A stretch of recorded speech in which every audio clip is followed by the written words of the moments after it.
चलो तो हम लेंज लॉ पे क्वेश्चन, फर्स्ट क्वेश्चन देखते हैं। अगर सपोज करो यहां पे एक मैग्नेटिक फील्ड है, ठीक है, there is a uniform magnetic field. मैंने यहां पे एक रेक्टेंगुलर फ्रेम रखा हुआ है, मतलब ये जस्ट फ्रेम है, इस पे एक वायर मूव करने वाला है। ये हमारे जस्ट फ्रेम है, ये फ्रेम है, ये दोनों वायर्स नहीं मूव करेंगे। इसके ऊपर एक, मतलब समझो एक रेल लाइंस के जैसा है, उस रेल लाइंस के ऊपर एक wire, there is a wire of length L, इस वायर का लेंथ L है, and it is moving with velocity v। अगर ये v वेलोसिटी से मूव कर रहा है, so find the current induced in this, और इस वायर का रेजिस्टेंस R है। The resistance of this wire is R. It is moving with velocity v. So find the current induced in this wire. ये जो wire है, red wire, मतलब ये तो नहीं मूव कर रहा है, ये तो जस्ट रेल लाइंस के जैसा है, उसके ऊपर ये वायर मूव करने वाला है with velocity v. This wire is moving with constant velocity. ये constant है. Clear? So find the current induced in this wire. Find current induced in the wire. इस वायर में कितना करंट इंड्यूस्ड होगा, that we have to find. And this wire is moving with velocity v because of some external force. वो क्यों move कर रहा है, कहां से हमने कोई एक्सटर्नल फोर्स अप्लाई किया है, बट यहां पे कांस्टेंट वेलोसिटी इज गिवन। तो अगर ये वायर मूव करेगा तो ये मैग्नेटिक लाइंस को कट करते हुए जाएगा। अगर ये मैग्नेटिक लाइंस को कट करते हुए जा रहा है, there is going to induce EMF, and you what we have to find, we have to find the current. So the EMF induced in this, EMF induced in this frame is equal to what, B L V, because ये wire constant velocity से जा रहा है, तो जो EMF induced होगा वो भी कांस्टेंट रहेगा। This wire is moving with constant velocity, so whatever EMF is induced, it is going to induce a constant EMF, so that is BLV. I have to find the current. So current क्या होता है, EMF upon, मतलब current is what, voltage upon resistance, E by R. So the EMF induced is what, BLV divided by resistance is R. So I is equal to BLV by R. That is what the current. अब यहां पे अगर हम current का direction पूछता है, ठीक है, ये तो हमारा वैल्यू आ गया करंट का। डायरेक्शन निकालने के लिए first you have to find the direction of induced EMF. Direction of induced EMF के लिए हम क्या यूज करते हैं, Fleming right hand rule, this way. अब देख लो, ये if you are using Fleming right hand rule, right hand के अकॉर्डिंग हमारा first finger, this the middle finger, ये हमारा थंब है, दिस वे। ये वेलोसिटी को शो करता है, this is what the magnetic field and this is the current. that is what flaming right hand rule is, this way. So magnetic lines, current and velocity, जरा यहाँ पे apply करो। Magnetic lines are in inward direction, clear? That frame is moving towards right. Magnetic lines are in inward direction, frame is moving towards right. तो जो मेरा middle finger है वो किधर पॉइंट कर रहा है, in upward direction, clear? This way. Magnetic lines are in inward direction, frame is moving towards right. तो जो मैग्नेटिक, जो करंट इंड्यूस्ड हुआ है, that current is induced in upward direction, ये अपवर्ड करंट आ रहा है। तो करंट ऊपर अगर जाता है दिस वे, इसका मतलब जो बैटरी फॉर्म होगा, जो यहाँ पे ईएमएफ इंड्यूस्ड होगा, उस बैटरी के प्लेट्स कैसे होंगे, positive and negative, this way. Because अगर पॉजिटिव प्लेट ऊपर है, नेगेटिव प्लेट नीचे है, तो वही करंट किधर जाएगा, अपवर्ड डायरेक्शन में। Current starts from positive plate.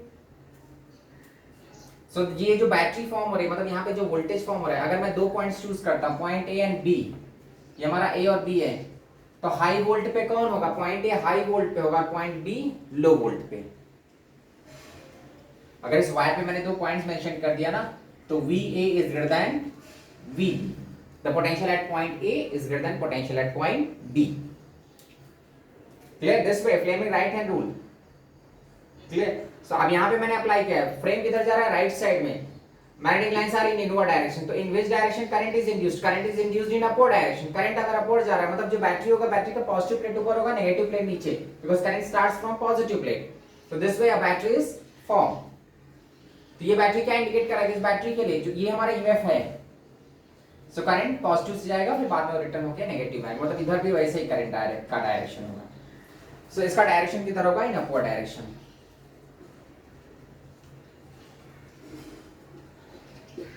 तो this is the current induced when this frame is moving with constant velocity. ये तो चलो हमारा first question.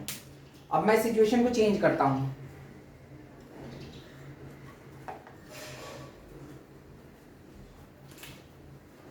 Second question, if suppose एक यहां पे मैग्नेटिक फील्ड है, उसमें एक वायर गिर रहा है ऊपर से।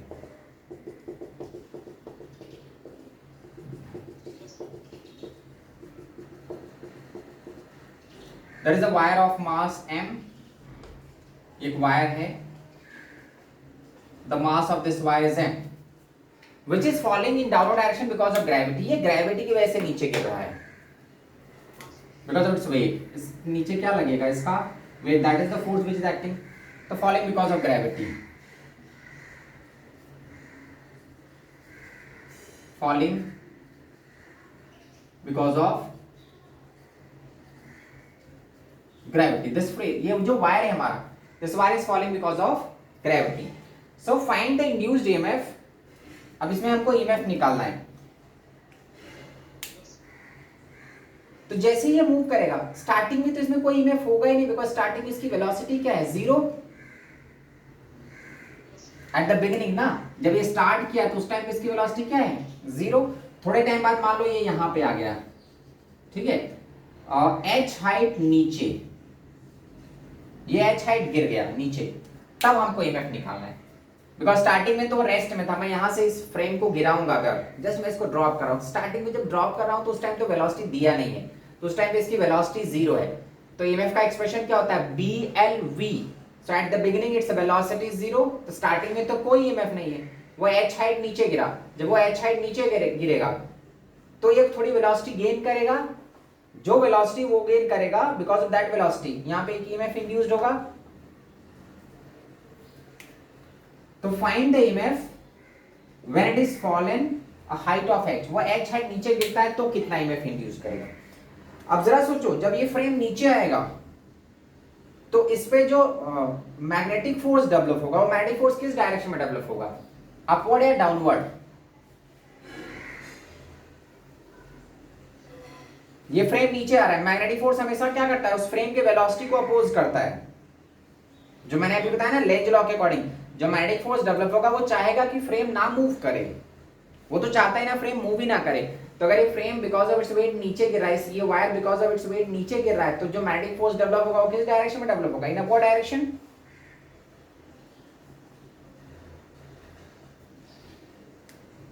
क्लियर। अब यहां पे देख लो, वैसे भी देख लो करंट का डायरेक्शन, मैग्नेटिक लाइन अंदर है, अब करंट यहां पे हमको वेलोसिटी ऐसे है, समझो इस टाइप, दिस वे। तो करंट किधर जा रहा है, राइट साइड में। इफ यू आर अप्लाइंग ना, थंब हमारा पॉइंट कर रहा है वेलोसिटी के डायरेक्शन को, फर्स्ट फिंगर पॉइंट कर रहा है मैग्नेटिक फील्ड, तो करंट किस डायरेक्शन में जा रहा है, राइट साइड में। तो करंट अगर राइट साइड में इसमें इंड्यूस्ड हो रहा है, ठीक है, ये पूरा फ्रेम है, एक ही वायर है, मोटा सा मैंने बना दिया, ये हमारा करंट है। How you can find the direction of current, apply Fleming right hand rule. Magnetic lines are in inward direction, velocity is in downward direction, तो current is induced in right direction. Current right side में गया, तो अब देखो magnetic force का direction निकालो, left hand rule to find the direction of magnetic force. Magnetic lines are in inward direction, current is towards right, तो जो force develop हो रहा है वो फोर्स किधर डेवलप हो रहा है, ILB, ये किधर डेवलप होगा, इन अपवर्ड डायरेक्शन। और वैसे भी याद रखो कि फ्रेम जिधर मूव करेगा फोर्स उसको अपोज ही करता है हमेशा, the magnetic force which is develop. अब देखो इस फ्रेम पे अपवर्ड डायरेक्शन में क्या फोर्स है, ILB, और डाउनवर्ड डायरेक्शन में क्या है, mg। तो जो इस पे नेट फोर्स होगा, नेट फोर्स क्या होगा, mg minus ILB।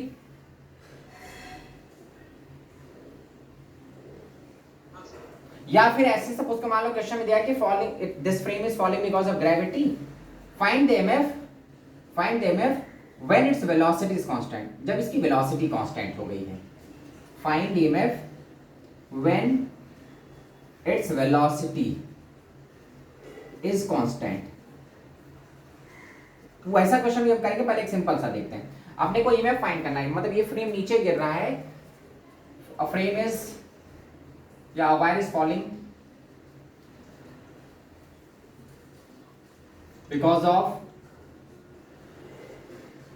because of its weight A wire is falling because of its weight. Find EMF induced when its velocity is constant. Find EMF when its velocity is constant. तो अगर उसकी velocity constant, it means its wait जो उसका mg है downward direction में खींच रहा है, that weight is cancel by magnetic force, because जब दोनों फोर्सेस कैंसल कर देंगे उसी टाइम पे उसकी वेलोसिटी कांस्टेंट रहेगी.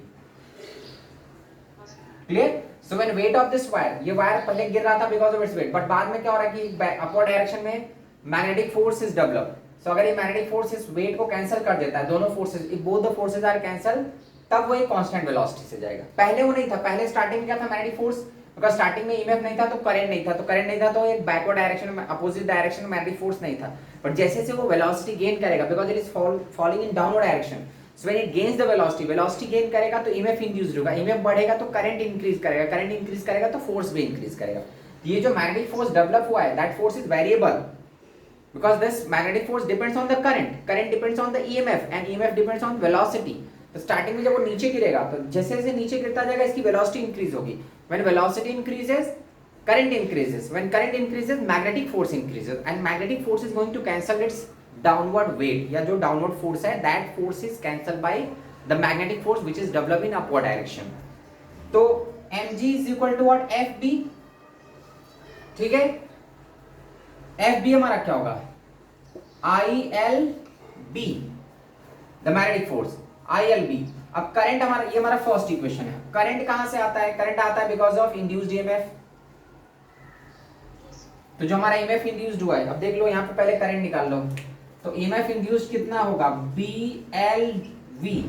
सो करंट कितना हो जाएगा, अगर इसमें सपोज रेजिस्टेंस मैं आर ले रहा हूं, इस वायर का भी रेजिस्टेंस, बिकॉज रेजिस्टेंस होना चाहिए, तो BLV divide by R, this is what the current is. अब इक्वेट कर दो, तो mg is equal to I is what, BLV divide by R into L into B. यहां से हम इसकी वेलोसिटी निकाल सकते हैं जो कांस्टेंट वेलोसिटी है. तो कांस्टेंट वेलोसिटी कितनी आ जाएगी, mgr upon b square l square. This is what the constant velocity. अब ये कांस्टेंट वेलोसिटी आ गया तो ईएमएफ पुट करोगे तो BLV कर दो, अपने आप आ जाएगा वो. ईएमएफ इज इक्वल टू क्या होगा, BLV. अब ये V की वैल्यू पुट कर दो, so this EMF is what, जो हमारा है V की वैल्यू सब्स्टिट्यूट कर दो. तो स्टार्टिंग में जब एक वायर बिकॉज ऑफ ग्रेविटी गिरता है तो स्टार्टिंग में उसकी वेलोसिटी जीरो है, तो उसमें कोई बैक ईएमएफ, मतलब एक बैकवर्ड डायरेक्शन में मैग्नेटिक फोर्स नहीं है, बिकॉज स्टार्टिंग में तो उसकी वेलोसिटी जीरो है. व्हेन इट्स वेलोसिटी जीरो, कोई ईएमएफ इंड्यूस नहीं कर रहा है वो, कोई ईएमएफ नहीं, कोई करंट नहीं, कोई मैग्नेटिक फोर्स नहीं है जो उसके डाउनवर्ड मोशन को अपोज करे. लेकिन जैसे से वो नीचे गिरेगा, it gains the velocity when it is moving in downward direction, तो जैसे जैसे वेलोसिटी बढ़ेगा डाउनवर्ड डायरेक्शन में, एक करंट इंड्यूस्ड, मतलब ईएमएफ इंड्यूस्ड होगा, and because of that induced EMF a current is induced in that wire. Because of that induced current it gets magnetized. वो जो वायर है वो मैग्नेटाइज्ड हो जाता है बिकॉज उसमें करंट फ्लो कर रहा है. जैसे वायर मैग्नेटाइज्ड होगा उसमें एक मैग्नेटिक फोर्स एक्ट करेगा, and according to Lenz law that magnetic force always opposes motion of that wire, या मैग्नेटिक फोर्स हमेशा उसी को अपोज करता है जिस वजह से ईएमएफ इंड्यूस्ड हो रहा है.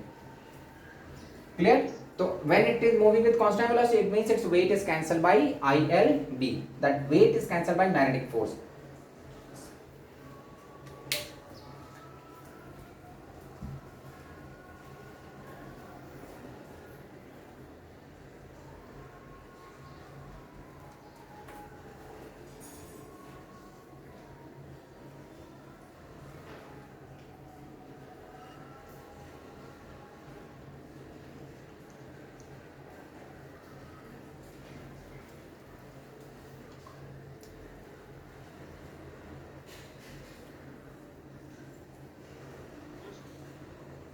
हेलो, अब नेक्स्ट क्वेश्चन देखते हैं, इसको रब कर रहा हूं मैं. ठीक, तो अभी यहाँ पे था कि जब वो कांस्टेंट वेलोसिटी भी आ गया, सपोज अगर वो ऐसा नहीं बोलता, वो बोलता कि इतनी हाइट, एक सर्टेन हाइट गिरने के बाद कितना ईएमएफ इंड्यूस करेगा. After falling a certain height what EMF is induced.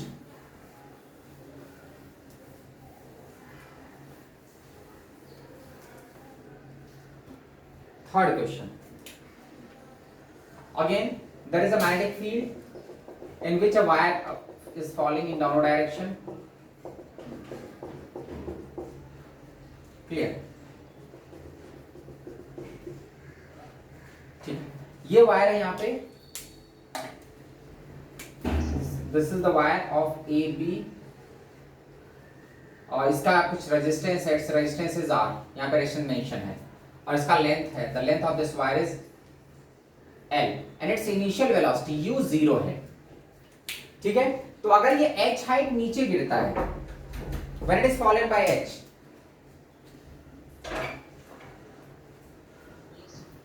when this wire is fallen by h, so find the EMF induced। यहाँ पे h हाइट गिरने के बाद कितना EMF इंड्यूस करेगा।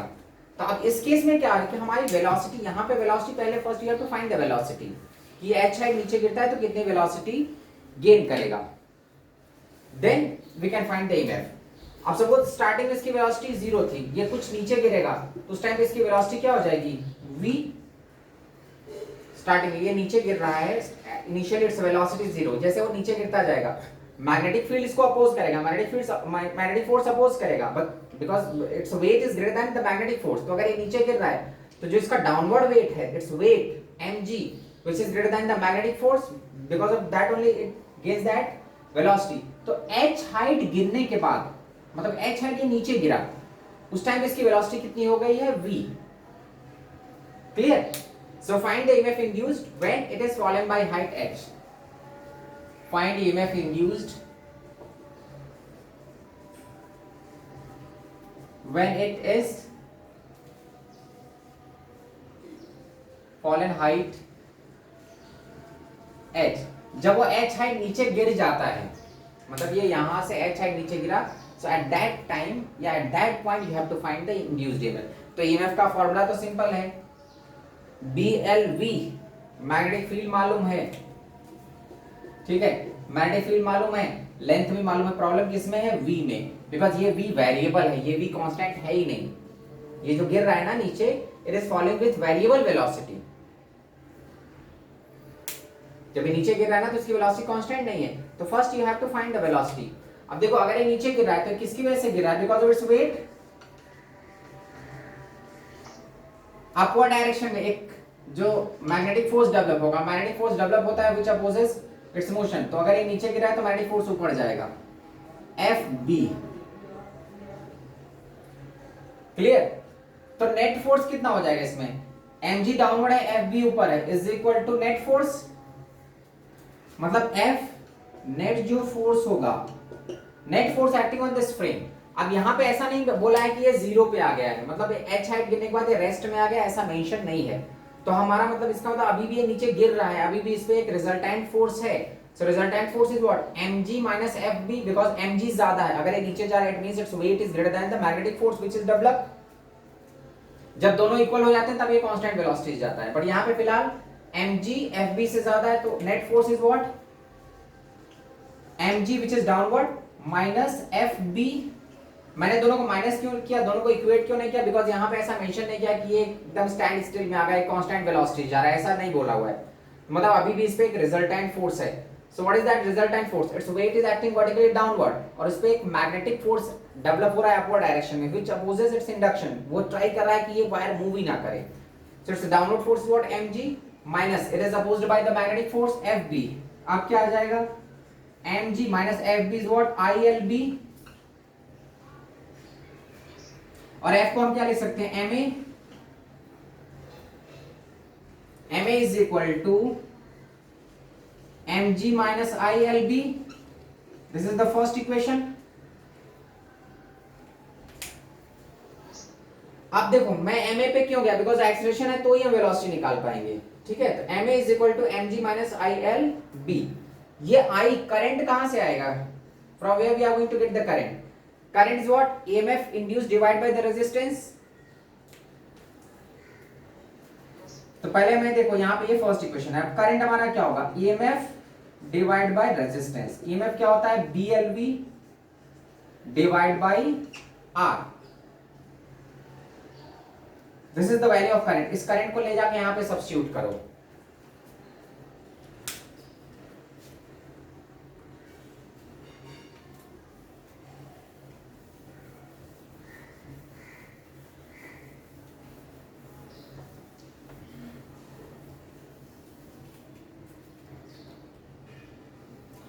सो हमारा अगर करंट की वैल्यू हम सब्स्टिट्यूट करते हैं, हमारा एक्सप्रेशन क्या था, M A the net force is equal to M G minus I is what, B L V by R I L B. तो ये एक्सप्रेशन मिल जाएगा हमको, M A is equal to M G minus B square L square V divide by R. अब देखो हमको velocity जो h height गिरने के बाद, मतलब वो ऊपर से गिर रहा है h हाइट में, h हाइट गिरने के बाद कितनी वेलोसिटी गेन किया, first you have to find that velocity. जो वेलोसिटी है वो वेरिएबल है because of variable force, because force में mg तो कांस्टेंट, लेकिन जो मैग्नेटिक फोर्स है that magnetic force is variable. Magnetic force हमेशा वेरी करता जाएगा, जितना ये नीचे गिरेगा उसके अपवर्ड डायरेक्शन जो मैग्नेटिक फोर्स होगा that magnetic force is variable. नीचे गिरने के साथ साथ ईएमएफ बढ़ेगा, ईएमएफ बढ़ेगा तो करंट बढ़ेगा, करंट बढ़ेगा तो मैग्नेटिक फोर्स भी बढ़ेगा। क्लियर? तो m acceleration is what, in place of acceleration what we can write, acceleration का एक्सप्रेशन क्या होता है, dv by dt। लेकिन यहाँ पे मैं विथ रिस्पेक्ट टू टाइम नहीं यूज कर रहा हूं बिकॉज उन्होंने दिया है कि h हाइट गिरा हो, h हाइट गिरने के बाद कितनी वेलोसिटी गेन किया। तो you have to express acceleration in terms of displacement, not in terms of time. Time के रिस्पेक्ट में नहीं हम शो करेंगे, डिस्प्लेसमेंट के टर्म में शो करेंगे। तो एक्सेलरेशन को मैं क्या लिख सकता हूं, x dx upon sorry acceleration what, v dv by dx, v dv by dx। मैं एक्सेलरेशन को टाइम के रिस्पेक्ट में शो नहीं कर रहा हूं, I am representing it with respect to displacement. क्यों? बिकॉज वो h हाइट नीचे गिरा है, अगर वो h हाइट नीचे गिरता है तो एक सर्टेन डिस्प्लेसमेंट के बाद you have to find the velocity ना, not after a certain time. Time की बात नहीं कर रहा है, डिस्प्लेसमेंट की बात कर रहा है। तो मैंने एक्सेलरेशन को एक्सप्रेस किया in terms of displacement, that is v dv by dx is equal to mg minus b square L square v by are.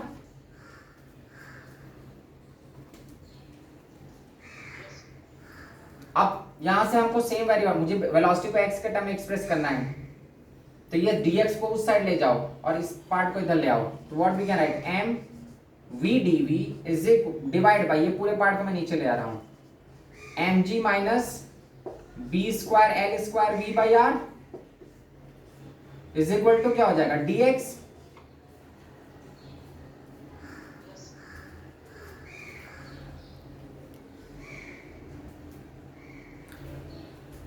So to get the velocity, अब इस दोनों टर्म को क्या करो, इंटीग्रेट करो, because तभी हमको v मिलेगा।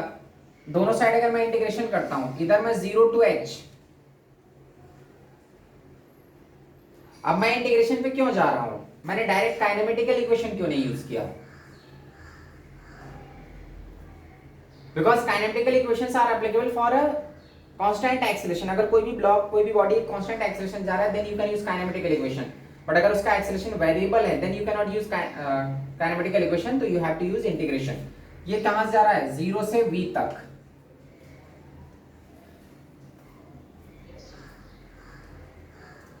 क्लियर? अब 1 अपॉन x का फॉर्मेट है, तो 1 अपॉन x का इंटीग्रेशन क्या होता है,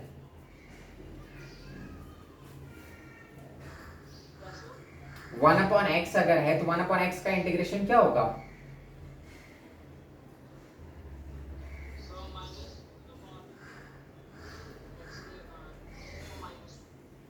माइनस,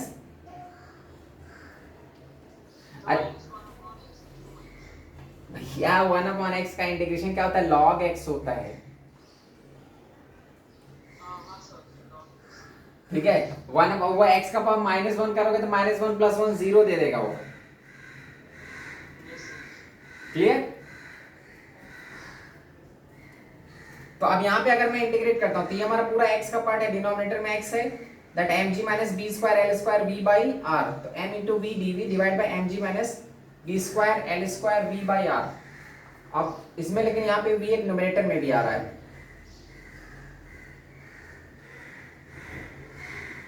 बिकॉज ये हमारा जो डिनोमिनेटर का पार्ट है उसमें भी v का फंक्शन है, and in numerator also there is v का फंक्शन। तो ठीक है, इस v को अगर डिवाइड कर देते हैं, इसको डिनोमिनेटर में ले जाते हैं, तो what we can write, integration of m dv upon what we can write, mg by v minus इधर का v कट जाएगा, b square L square by r is equal to what, integration of dx, limit और 0 to h, और ये कहां से जाएगा 0 to v। अब ये हमारा एक v का फंक्शन है, तो 1/x का इंटीग्रेशन क्या हो जाएगा, log ये m as it is ln, ये वाला part mg by v minus b square l square by r, और जो v का कोएफिशिएंट है, v का कोएफिशिएंट यहाँ पे क्या है mg, तो जो कोएफिशिएंट होता है उससे हम डिवाइड करते हैं उसको, mg इज इक्वल टू इधर क्या आ जाएगा h। क्लियर। अब हमको फाइंड क्या करना है, वेलोसिटी, तो ये log हटाओ, ये mm कट जाएगा, log अगर हम हटाते हैं तो ये gh जाएगा, सो mg by v minus b square l square by r, मैं एंटी लॉग ले रहा हूं दोनों का साइड का, इज इक्वल टू e का पावर, अगर ये मैं g को राइट साइड ले जाता हूं तो ये क्या हो जाएगा, मतलब दोनों साइड से log हटा दिया तो e का पावर gh, या mg by v is equal to e to the power gh plus b square l square by r, यहां से v निकाल लो, तो v इज इक्वल टू क्या हो जाएगा mg upon e to the power gh plus b square l square by r। अब ये यहाँ पे अजीब सा एक्सप्रेशन आ रहा है, लेकिन वहां पे तुमको वैल्यूज दी रहती हैं, मतलब उस वायर का मास दिया रहेगा, उस उधर का मैग्नेटिक फील्ड दिया रहेगा, तो ये सब न्यूमेरिकल, उसका लेंथ दिया, मान लो मैग्नेटिक फील्ड दिया 2, लेंथ की वैल्यू दिया 4, रेजिस्टेंस दिया 2, तो ये वैल्यूज पुट करोगे तो एक सिंपल एक्सप्रेशन आ जाएगा। तो बस यहाँ पे तो मैंने सारे टर्म्स लिया है ना, वहां पे mass is given, length is given, velocity सारी वैल्यूज दी रहेगी, तो दैट मास पुट कर दोगे, जी की वैल्यू 10 पुट कर दोगे, यहाँ पे हमारा e अबाउट gh कितना हाइट गिरा 10 centimetre 20 centimetre, that height is given, b is given, l is given, r सब कुछ दिया रहेगा, तो देन यू कैन सब्स्टिट्यूट।